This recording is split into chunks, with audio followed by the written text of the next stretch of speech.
안녕하십니까. 한양대학교 컴퓨터 소프트웨어학부에서 재학 중인 지영채로 합니다. 네, 여러분들 이렇게라도 만나 뵈서 반갑습니다. 네, 오늘 저는 언택트 시대의 딥러닝 어린이, 짧게 줄여서 딥린이로 살아남기를 발표를 하게 되었습니다. 저에 대한 간단한 저에 대한 간단한 소개를 해드리면, 아까 말씀드린 것처럼 저는 한양대학교 컴퓨터 소프트웨어학부에서 19학번이고 현재 2학년 2학기에 재학 중입니다.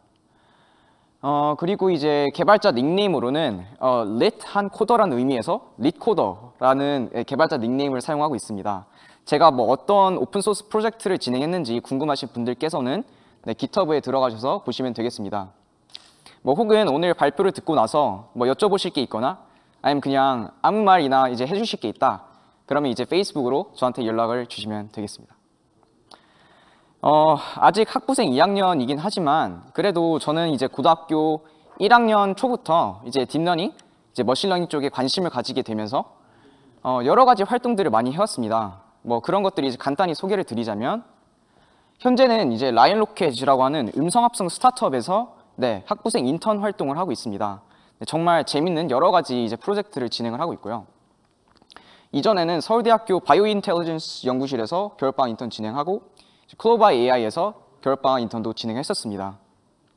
그리고 정말 운이 좋게도 사실 여기 대전에 계시는 분들 있으시면 많이들 아실 텐데, 대전 동신과학고등학교에서 정말 운이 좋게 인텔 아이세프라는 국제대회까지 나가서 정말 좋은 사람들도 많이 만나고 좋은 석학들 분들과 이제 커뮤니케이션하는 그런 기회도 가져보았습니다.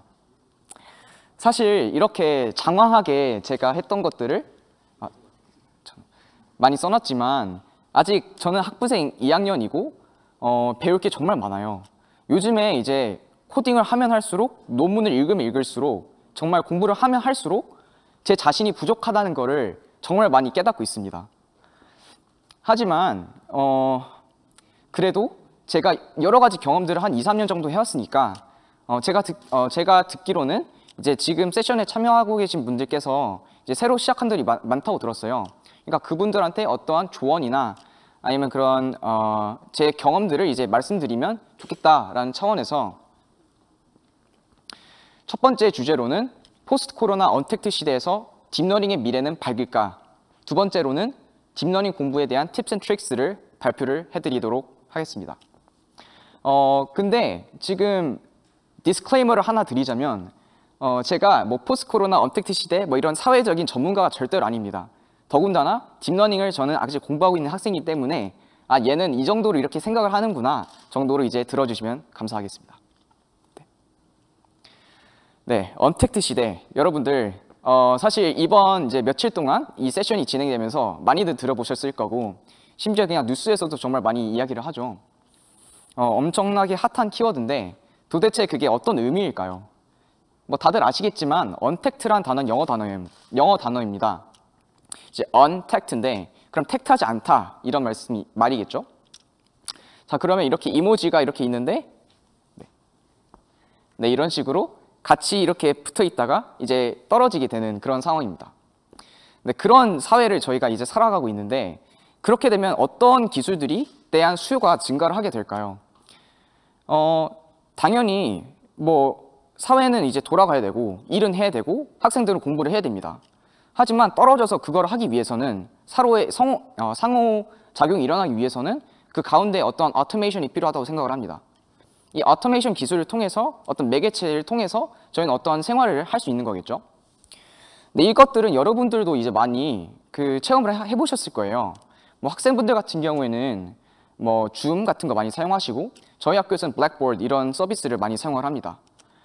혹은 이제 자취하시는 분들은 정말 공감이 많이 되실 텐데, 이제 밖에 나가서 뭐를 사 먹기도 약간 꺼려지니까 이제 배달의 민족을 통해서 이제 많은 이제 배달 음식을 시켜 먹게 되죠. 그러면 오토메이션, 이 무인과 자동화 기술에 대한 수요가 증가하고 있는 것은 확실합니다. 하지만 이 무인과 자동화 기술이 딥러닝과의 어떤 관계가 있을까 궁금해 하실 거예요. 다들 아시겠지만 일단 무인과 자동화 기술의 수요의 증가는 곧 컴퓨터 사이언스 기술의 수요의 증가와 저는 같다고 생각을 합니다. 왜냐하면 이 무인 자동화 기술은 결국에 컴퓨터 사이언스 기술을 통해서 이루어지는 거기 때문이죠. 하지만 이 컴퓨터 사이언스 기술을 통해서 무인과 자동화 기술을 조금 더 원활하게, 조금 더 옵티마이즈 된 서비스를 제공하기 위해서는 딥러닝 기술이 꼭 필수적입니다. 네, 그거의 하나 예시를 제가 들어드리겠습니다.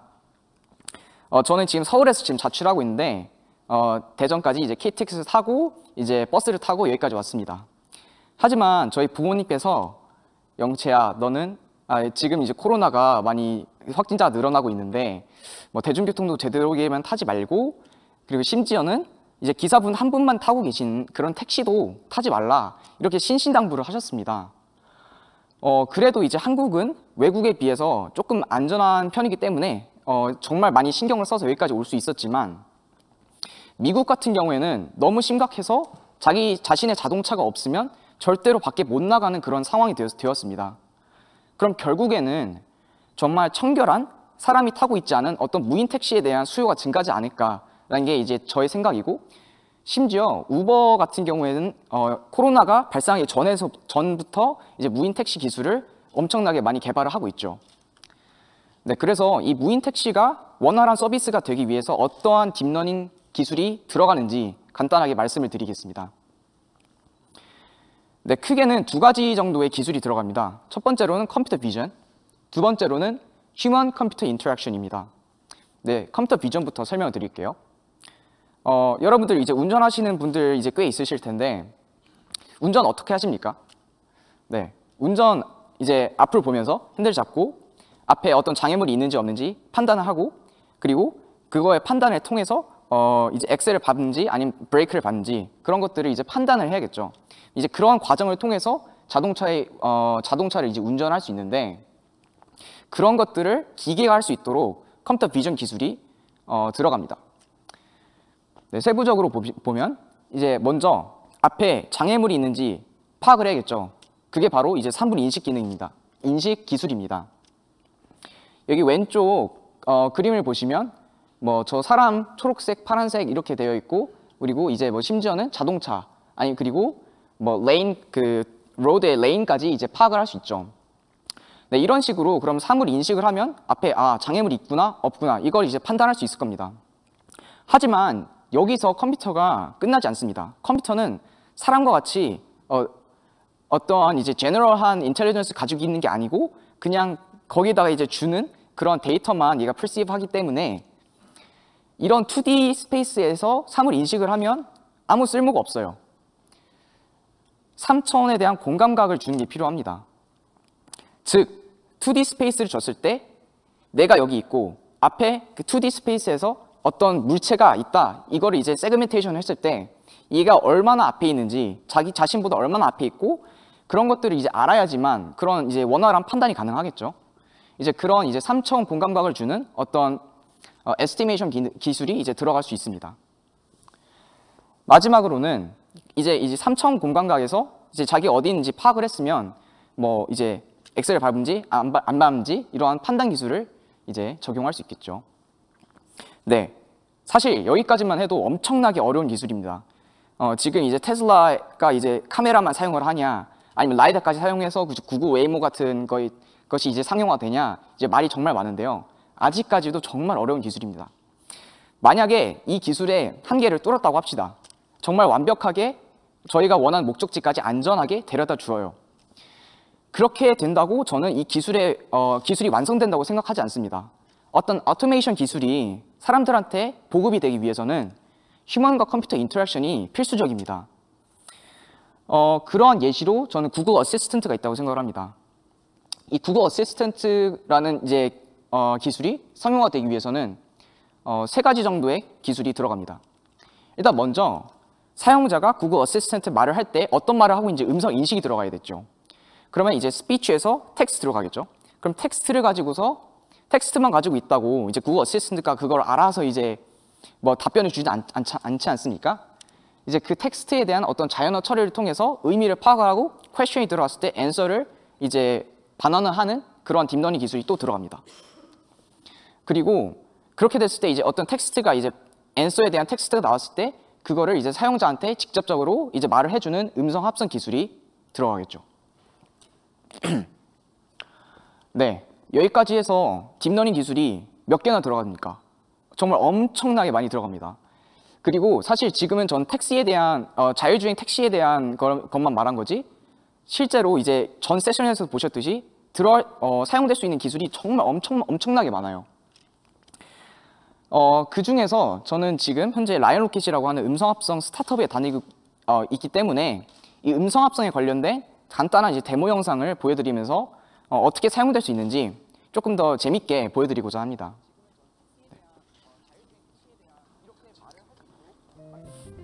사랑하는 철순이, 새해 복 많이.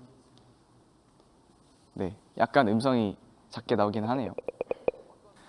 근데 이제 문재인 대통령께서 그렇게 말을 한다고 이게 진짜 서비스에서 어떻게 사용될 수 있느냐라고 궁금해하시는 분들이 계실 텐데, 어떻게 사용될 수 있냐면 뭐 출판 콘텐츠, 오디오북 같은 거 여러분들 이제 뭐 출퇴근 같은 거 이제 요즘에 많이 안 하시겠지만 출퇴근하실 때 많이 들으시잖아요. 뭐 팟캐스트라든지 아니면 오디오북, 이제 오디오북에서 사용될 수도 있고, 뭐 개인 방송 아니면 그냥 뭐 뉴스 방송에 대한 나레이션이라든지 로보틱스, 뭐 그리고 뭐 AI 어시스턴트 아까 보여드렸던 것처럼, 혹은 이제 엔터테인먼트사에서 연예인들의 목소리를 이렇게 따가지고 뭐 어디에 서비싱을 할 때 이런 뭐 저작권을 받고서 팔 수도 있고, 이런 식으로 사용할 수 있겠죠.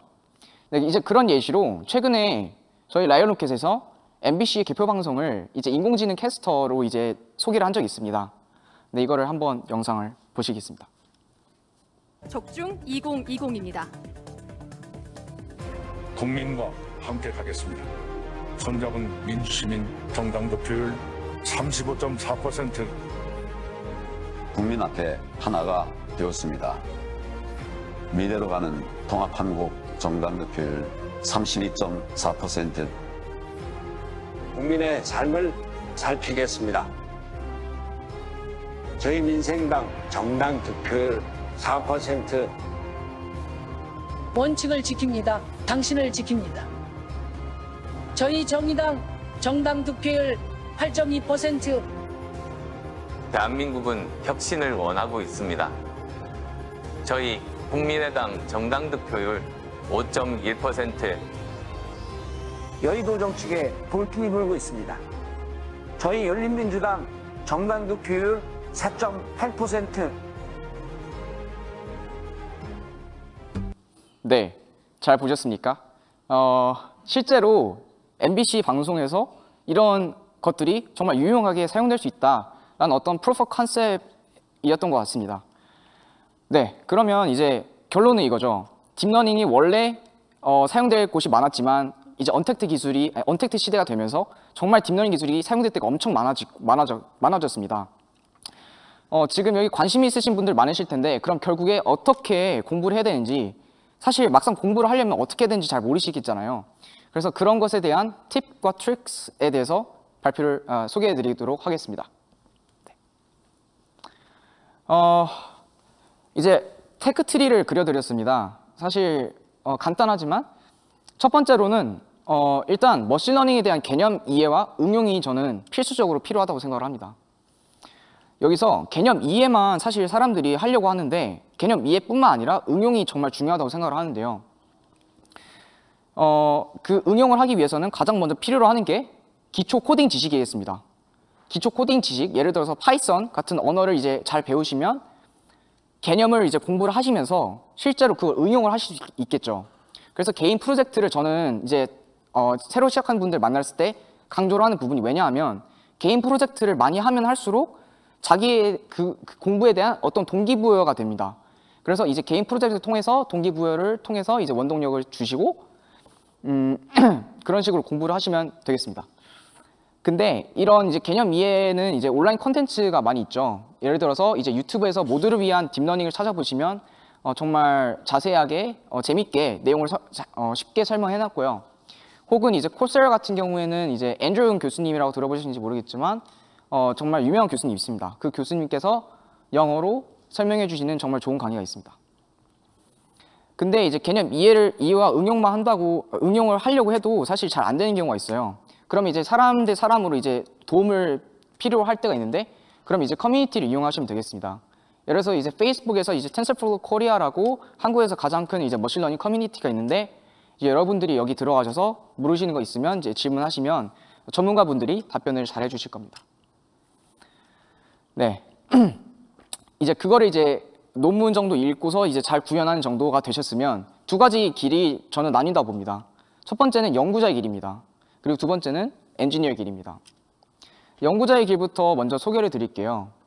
연구자의 길은 사실 이제 논문을 정말 많이 읽고 논문을 바탕으로 해서 새로운 알고리즘을 만들어내는 그런 직업입니다. 그렇기 때문에 논문을 많이 읽고 논문을 잘 이해하고 그걸 응용을 할 줄 알아야 돼요.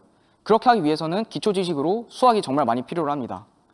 제가 요즘에 이제 연구 활동을 하고 있는데 수학이 정말 많이 필요하다는 것을 정말 절실하게 느끼고 있습니다. 특히 선형대수나 확률과 통계 쪽을 탄탄하게 다지시고 들어가시면 훨씬 더 논문 읽으실 때 수월하실 겁니다. 두 번째는 이제 마인드셋인데요. 연구자의 마인드셋은 제가 봤을 때는 실험 정신입니다.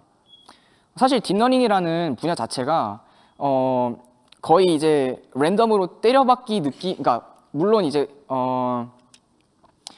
통찰을 이용하긴 하지만 그래도 랜덤으로 때려박으면서 이게 어떤 때는 되고 어떤 때는 안 되는 그런 때가 있어요. 이제 그런 경우가 많기 때문에 귀납적 사고를 가지시고 실험 정신을 가지시고 접근하시는 거를 이제 즐겨 하시는 분들께서 이제 잘 하시게 될 것 같습니다. 이제 두 번째로는 이제 엔지니어의 길입니다. 엔지니어의 직업은 연구자와는 달리 원래 기존에 있던 기술을 이용해가지고 실제 서비스에서 그걸 옵티마이즈 해가지고 원활하게 서비스가 되도록 하는 그런 직업이죠. 그렇기 때문에 사실 기초 지식으로는 학부생 이상의 컴퓨터 사이언스 지식이 필요하다고 생각을 합니다. 특히 이제 딥러닝은 되게 헤비한 컴퓨테이션을 요구하는데 그걸 이제 압축시키고 그거를 이제 조그만 디바이스에서 뭐 돌아가게 한다던가 뭐 그런 것들을 하기 위해서는 이제 로우 레벨 컴퓨팅에 대한 지식을 많이 필요하니까 꼭 엔지니어를 꿈꾸시는 분들께서는 이거를 이제 배워놓으시면 좋다고 생각을 합니다.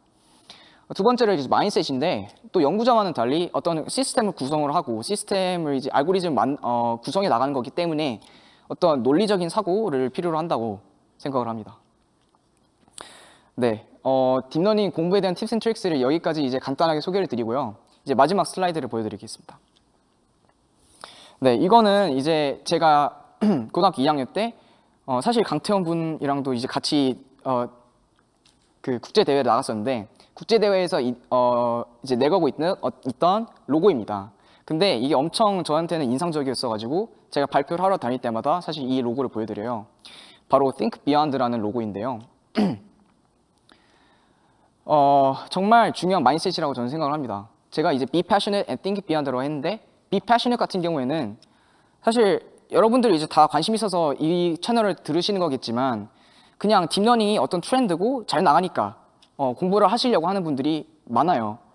근데 그렇게 하시면 사실 효율이 저는 안 나온다고 생각을 하고 정말 자기가 좋아해서 패셔너하게 그걸 공부를 하고서 뭐 프로젝트를 진행하고 그렇게 진행하신다면 좋은 결과, 좋은 이제 많은 실력을 쌓으실 수 있다고 생각을 합니다.